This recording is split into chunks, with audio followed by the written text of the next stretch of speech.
અંકલેશ્વરની રાજુગડા ચોકડી પાસે આવેલ ડીમાર્ટ પાછળની રામવાટિકા સોસાયટીમાં બંધ મકાનની તસ્કરોએ નિશાન બનાવી રોકડા 75,000 અને સોનાના ઘરેણાં મળી કુલ રૂપિયા 3,16,000ના મુદ્દામાલની ચોરી કરી ફરાર થઈ ગયા હતા।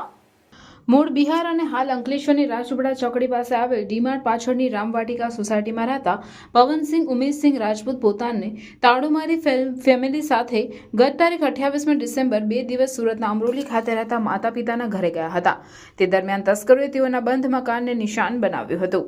તસ્કરોએ મુખ્ય દરવાજાનું નકુચો કાપી ઘરમાં પ્રવેશ કર્યો હતો અને મકાનમાં રહેલ સોનાના ઘરેણાં અને રોકડા 75,000 મળી કુલ 3.16 લાખનો મુદ્દામાલ ચોરી કરી ફરાર થઈ ગયા હતા। ચોરી અંગે અંકલેશ્વર બી ડિવિઝન પોલીસે ગુનો નોંધી તપાસ હાથ ધરી છે।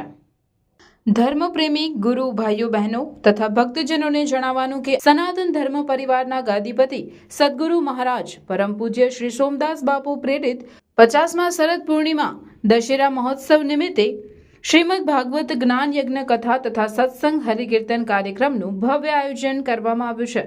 તારીખ 30/12/2024 સોમવારના રોજ આ આયોજન રાખવામાં આવેલ છે। તો આપ સૌને કથામૃતનું રસપાન પરમ પૂજ્ય ગુરુદેવના દર્શન તથા સત્સંગ હરિકીર્તનનો લાભ લેવા પધારવા ભાવભર્યું આમંત્રણ પાઠવીએ છીએ।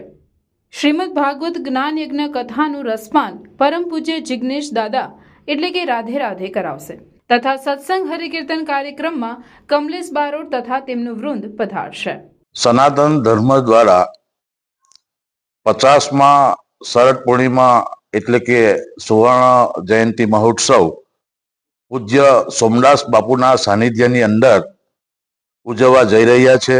ખાસ કરીને ભરૂચ જિલ્લાના તમામ ભાઈઓ બહેનો અને ધાર્મિક ભાવિ ભક્તોને આમંત્રણ છે। સાથે સાથે મહાપ્રસાદીનું પણ આયોજન કરેલ છે। તો તમામ ભાઈઓ બહેનોએ મહાપ્રસાદી પણ આ કાર્યક્રમની અંદર લેવાની છે। તો તમામ ભાઈઓ બહેનોને ખાસ આમંત્રણ। શોભાયાત્રા બપોરે 3 કલાકે ગામ નવેઠા સોમદાસ બાપુ ડેરી ફાર્મથી નીકળી કેસરોલ મુકામે પહોંચશે। તો મહાપ્રસાદી સાંજે 5 કલાકે અને મહાઆરતી સાંજે 7 કલાકે યોજાશે।